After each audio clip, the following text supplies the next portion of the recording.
যতন কইরা একটা জংলার পাখি রে রাখলাম আমি বুকে ধরে কত আদরে।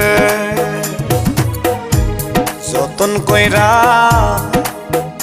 একটা জংলার পাখি রে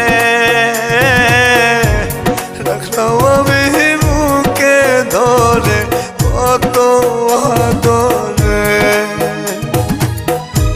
পোষ মানে না জংলার পাখি, পোষ মানে না